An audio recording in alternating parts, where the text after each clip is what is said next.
राजस्थान में उपचुनाव को लेकर पार्टियों में सुगबुगाहट तेज है। आपको बता दें कि राजस्थान में 5 सीटों पर उपचुनाव होंगे।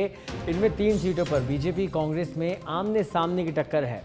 दौसा, देवली, उनियारा और झुंझुनू में बीजेपी कांग्रेस में टक्कर है। वहीं नागौर की खेवसर और डूंगरपुर की 84 सीट पर थर्ड फ्रंट की नजर है।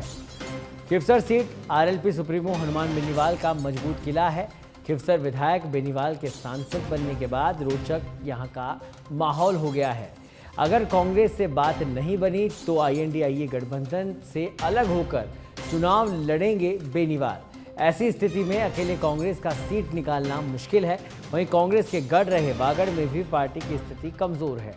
कांग्रेस का पारंपरिक वोट बैंक ये रहा है। और इस खबर पर अधिक जानकारी के लिए हमारे साथ जुड़ गए हमारे संवाददाता सुनील यादव।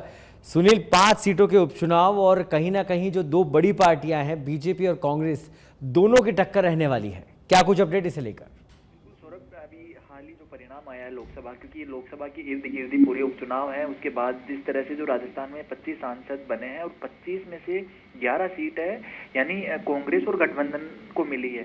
इन 11 में से जो 5 विधायक हैं सांसद बने हैं, तो ऐसे में जो 5 जगह पर उपचुनाव होंगे विधानसभा की, क्योंकि 5 ही सांसद विधायक का पद नहीं रखेंगे, ये सब सांसद ही बने रहेंगे, क्योंकि देश में परिस्थिति इसी तरह की है। इंडिया अपने आप को मजबूत विपक्ष के तौर पर संसद में पेश करना चाहता है। अब जो 5 विधानसभा चुनाव होंगे, उपचुनाव होंगे, इन उपचुनाव में देखा जाए तो 3 सीटों पर, जिसमें से झुंझुनू, देवली, उनियारा और एक जो नागौर की खींवसर सीट जो है, वो काफी जो बीजेपी और कांग्रेस की आमने सामने की टक्कर है वो देखी जा रही है। इसमें तीसरे मोर्चे के रूप में जो प्रबल पार्टियां हैं, हनुमान बेनीवाल की आरएलपी, जो खींवसर से हनुमान बेनीवाल विधायक है, वहां पर टक्कर देखी जा सकती है। दूसरा, डूंगरपुर की 84 सीट, वहां पर भारत आदिवासी पार्टी के राजकुमार रोत जो है वो सांसद बने हैं, विधायक पहले थे।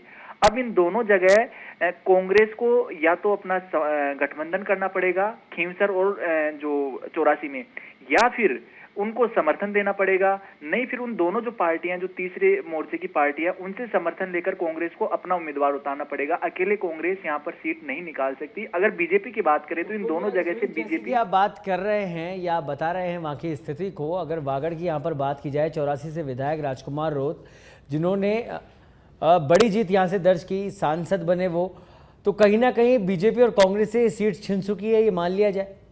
सौरभ, यहाँ नुकसान सीधा सीधा कांग्रेस को ज्यादा होता दिख रहा है, क्योंकि वागड़ जो है वो आदिवासी लोग है, आदिवासी वोट बैंक कांग्रेस का पारंपरिक वोट बैंक रहा है। हाल ही में जो भारत आदिवासी पार्टी को कांग्रेस ने अपना जो समर्थन देकर वहां पर अपनी जो जमीन है, जो तैयार जमीन थी, वो खिसक गई है, तो कहा जा सकता है यहाँ पर सीधा सीधा कांग्रेस को नुकसान होने वाला है। इसके अलावा जो 3 सीटें की हम बात कर रहे हैं, जो झुंझुनू, दौसा और देवली उनियारा की बात, वहां पर कांग्रेस मजबूत है, कांग्रेस, तीनों विधायक कांग्रेस के हैं। अब बीजेपी के लिए एक मौका ये है कि किस तरह से वो जो हार मिली है पहले विधानसभा चुनाव में और उसके बाद लोकसभा चुनाव में, उस हार को लेकर अभी मंथन भी 2 दिन से बीजेपी मुख्यालय में चल रहा है। बीजेपी के पास ये मौका है कि किस तरह से उस गलती को सुधारा जाए, ताकि जो कांग्रेस की सीटें, बेशक सांसद बन गए हों, यहाँ से लोकसभा में अच्छा प्रदर्शन हुआ हो, लेकिन विधानसभा में किस तरह से बीजेपी अपने पक्ष में माहौल बनाए, ये कोशिश वहां पर बीजेपी की जारी है। कोई किसी तरह का मतलब कोई रिस्क नहीं लेना चाहती है बीजेपी, अपना जो मजबूती है उसको बनाए रखना चाहती है। अगर बात करें महेंद्रजीत सिंह मालवीय की, इस चुनाव में वो अपना कुछ कमाल नहीं दिखा पाए, क्या लगता है दोबारा मौका दिया जाएगा विधायक के तौर पर? जी सौरभ, देखिए कि वहां पर जो 84 सीट की बात करें तो वो ना, अब वहां पर अगर मोटा तौर पे देखा जाए तो ना तो कांग्रेस के पास वहां पर कुछ बचा है और ना ही बीजेपी के पास कुछ बचा है। अब वहां पर व्यक्ति कोई भी हो, लेकिन वो राजकुमार रोत की भारत आदिवासी पार्टी है, उससे लोग जुड़ चुके हैं।